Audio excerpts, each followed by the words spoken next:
ఈ నెల 9న జరిగే సింహగిరి ప్రదక్షిణకు దేవాదాయ శాఖ విస్తృత ఏర్పాట్లను చేస్తోంది. ఏటా ఆషాఢ పౌర్ణమి నాడు జరిగే గిరి ప్రదక్షిణలో పాల్గొనేందుకు లక్షలాది మంది భక్తులు తరలివస్తూ ఉంటారు. గిరి ప్రదక్షిణకు వచ్చే భక్తులకు ఎలాంటి ఇబ్బందులు కలగకుండా ఏర్పాట్లు చేస్తున్నామంటున్న సింహాచలం దేవస్థానం ఈవో త్రినాథరావుతో మా regional coordinator Kiran face to face. ఈ నెల 9వ తేదీన ఆషాఢ పౌర్ణమి రోజు సింహాచలం శ్రీ వరాహ లక్ష్మీ నరసింహస్వామి వారి గిరి ప్రదక్షిణకు దేవాదాయ ధర్మాదాయ శాఖ విస్తృత ఏర్పాట్లు చేస్తుంది. ప్రతి ఏటా జరిగేటువంటి ఈ మహోత్సవానికి సుమారు రాష్ట్రం నలుమూల నుంచే కాక ఒరిస్సా, ఛత్తీస్గఢ్ నుంచి కూడా సుమారు 5 నుంచి 6 లక్షల మంది భక్తులు పాల్గొనే అవకాశం ఉంది. ఈ నేపథ్యంలో దేవస్థానం అధికారులు విస్తృత ఏర్పాట్లు చేస్తూ భక్తులకు ఎటువంటి ఇబ్బందులు లేకుండా అన్ని చర్యలు కూడా తీసుకున్న పరిస్థితి. దాదాపు సింహగిరి చుట్టూతా 32 కిలోమీటర్ల మేర భక్తులు గోవిందనామ స్మరణ చేస్తూ పాల్గొనేటువంటి ఈ గిరి ప్రదక్షిణకు సంబంధించి ఈవో త్రినాథరావు మనతో ఉన్నారు. నేను తెలుసుకున్నాం. సార్ చెప్పండి, ఏర్పాట్లు ఎలా ఉన్నాయి, ఎంతవరకు వచ్చాయి, ఏంటి పరిస్థితి? ఓం లక్ష్మీ నరసింహాయ నమః. ఏదైతే విశాఖపట్నం జిల్లా సింహాచలంలో వేంచేస్తున్న శ్రీ వరాహ లక్ష్మీ నరసింహస్వామి వారి దేవస్థానంలో ఆషాఢ పౌర్ణమి సందర్భంగా గిరి ప్రదక్షిణ అనేది 2008 నుంచి కార్యక్రమం జరుగుతుందండి. అందులో భాగంగా ఈ నెల 9వ తారీఖు మధ్యాహ్నం 2 గంటలకి కౌంటర్ టెస్ట్ ఎవరైతే పూసపాటి అశోకధిపతి రాజు గారి ఆధ్వర్యంలో అంటే వారు మొదటిసారిగా కొబ్బరికాయ కొట్టి ఈ గిరి ప్రదక్షిణ అనేది ప్రారంభించడం జరుగుతుందండి. అందుకు తగిన విధంగా ఏర్పాట్లు పూర్తి చేయడం జరుగుతుంది. ఇప్పటికే 3 సార్లు డిస్ట్రిక్ట్ అడ్మినిస్ట్రేషన్ కలెక్టర్ గారు అలాగే సిపి గారి ఆధ్వర్యంలో ప్రజాప్రతినిధుల ఆధ్వర్యంలో ఆల్ డిపార్ట్మెంట్స్ కోఆర్డినేషన్తో ఏ కార్యక్రమం ఎవరు చేయాలన్నది నిర్ణయించడం జరిగింది. ఆ విధంగానే సంబంధించిన డిపార్ట్మెంట్లన్నీ వారికి సంబంధించిన పనులన్నీ చేయడం జరుగుతుందండి.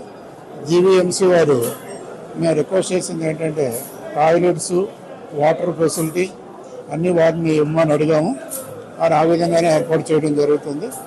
ఆ లైటింగ్ అనేది కూడా కొన్ని ప్లేసుల్లో డార్క్గా ఉందని చెప్పడం జరిగింది. దాన్ని కూడా జీవీఎంసీ కమిషనర్ గారి దృష్టికి తీసుకెళ్తే అది కూడా వాళ్ళు రెక్టిఫై చేయడం జరుగుతుందండి.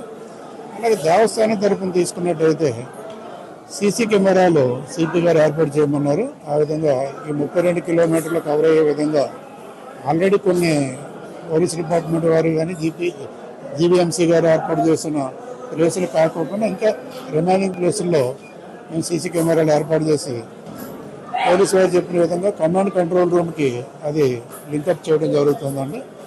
అలాగే ఈ పబ్లిక్ అడ్రసింగ్ సిస్టమ్ ద్వారా కూడా కాలిబాట నడిచే ఈ ఎవరైతే గిరి ప్రదక్షిణ చేస్తారో వాళ్ళకి అవేర్నెస్ కల్పించడానికి పబ్లిక్ అడ్రసింగ్ సిస్టమ్ కూడా ఏర్పాటు చేయమని పోలీసు వారు చెప్పారు. ఆ విధంగా ఏర్పాటు చేస్తున్నాం. అలాగే ఎక్కడికక్కడ సైనేజ్ బోర్డులు అంటే ఏది ఎక్కడ అందుబాటులో ఉంటుంది అన్నది కూడా వాళ్ళకి డైరెక్షన్ బోర్డ్స్ కూడా పోలీసు వారు ఇచ్చిన సూచన ప్రకారం ఆల్రెడీ రెడీ చేయడం జరిగిందండి. అలాగే ఈ ఏదైతే 5-6 లక్షల మంది ఈ గిరి ప్రదక్షిణలో పాల్గొంటారో అందులో 10 to 15% మాత్రమే కొండ మీదకి వచ్చి స్వామివారి దర్శనం చేసుకుంటారు. గత 3 సంవత్సరాలు రికార్డు చూసినట్టయితే మొదటి రోజు లాస్ట్ టైం తీసుకున్నట్టయితే 35,000 మంది, రెండో రోజు చూసినట్టయితే 50,000 పైబడి వచ్చి రావడం జరిగింది. అలాగే ఈ 32 కిలోమీటర్లు స్వచ్ఛంద సంస్థలు ఏదైతే 77 స్వచ్ఛంద సంస్థలు గత 10-15 సంవత్సరాల నుంచి భక్తులకి ఫుడ్, టీ, పాలు, ఈ మెడికల్ సైడ్ కూడా వాళ్ళకి ఏదైనా ప్రాబ్లం వస్తే వాళ్ళు కూడా అటెండ్ అవుతున్నారండి. వాళ్ళతో మీటింగ్ పెట్టుకోవడం, వాళ్ళకి పోలీసు వారు సజెషన్ చేసిన ప్లేసుల్లో ఎందుకంటే నడిచే భక్తులకు ఎటువంటి ఆటంకం జరగకూడదు, ట్రాఫిక్ ఇబ్బంది కలగకూడదు అని వారు ఇచ్చిన ఆదేశాల ప్రకారం స్టాల్స్ కూడా వాళ్ళకి ఏర్పాటు చేయడం జరిగింది. Thank you. ఇది ప్రస్తుతం మనం చూసుకున్నట్టయితే సింహాచలం దేవస్థానం ఈవో త్రినాథరావు చెప్తున్నాను బట్టి ఏదైతే 9వ తారీఖు మధ్యాహ్నం సుమారు 2 లేదంటే 3 గంటల నుంచి కూడాను స్వామివారి రథం బయలుదేరుతుందని చెప్పి ఈ రథానికి సంబంధించి సింహాచల దేవస్థానం ఆలయ అనువంశిక ధర్మకర్త అయినటువంటి పూసపాటి అశోక్ గజపతి రాజు తొలుత రథాన్ని ప్రారంభిస్తారు. అనంతరం భక్తులందరూ కూడా పెద్ద ఎత్తున గిరి ప్రదక్షిణలో దాదాపు సింహగిరి చుట్టూతా 32 కిలోమీటర్ల మేర కాలినడకన ప్రయాణం చేసి స్వామివారిని దర్శించుకుంటారని చెప్పి పాల్గొన్నటువంటి భక్తులు దాదాపు 5 నుంచి 6 లక్షల మంది ఉంటే స్వామివారిని మాత్రం ఆ రోజు దర్శించుకునే వాళ్ళు సుమారుగా ఒక 50 నుంచి 70,000 మంది ఉండే అవకాశం ఉంది. సుమారు ఈ గిరి ప్రదక్షిణ అనేది 17 సంవత్సరాలుగా నిరంతరాయమనంగా కొనసాగుతుందని చెప్పి భక్తులకు ఎటువంటి అసౌకర్యం లేకుండా అన్ని ఏర్పాట్లు చేశామని చెప్పి మరోవైపు పోలీస్ యంత్రాంగం అదేవిధంగా జీఎంసీ కూడా విస్తృత ఏర్పాట్లు చేస్తూ ప్రజలకు అవసరమైనటువంటి భక్తులు ఎవరైతే వస్తారో వాళ్ళకి ఎటువంటి ఇబ్బంది లేకుండా ఇక్కడ మంచినీటి సౌకర్యం కావచ్చు, మరోవైపు టాయిలెట్స్ కావచ్చు, ఇంకో పక్క ఏదైతే సీసీ ఫుటేజ్ సీసీ కెమెరాలను కూడాను ఏర్పాటు చేసి అక్కడ ఎటువంటి ఇబ్బంది లేకుండా అన్ని చర్యలు కూడా తీసుకోవడం జరిగిందని చెప్పి ఇంకో పక్క స్వచ్ఛంద సంస్థలన్నీ కూడా పెద్ద ఎత్తున ఈ గిరి ప్రదక్షిణలో వచ్చేటువంటి భక్తులందరూ కూడా అన్ని సౌకర్యాలు ఏర్పాటు చేసి మజ్జిగ వితరణ కానీ, మంచినీళ్ళు కానీ, ప్రసాద వితరణ కానీ అన్ని చర్యలు కూడా తీసుకునేలాగా వివిధ స్వచ్ఛంద సంస్థలు ముందుకు వస్తున్నాయని చెప్పి ఈవో చెప్తున్న పరిస్థితి. కెమెరామెన్ శంకర్తో కిరణ్ కుమార్.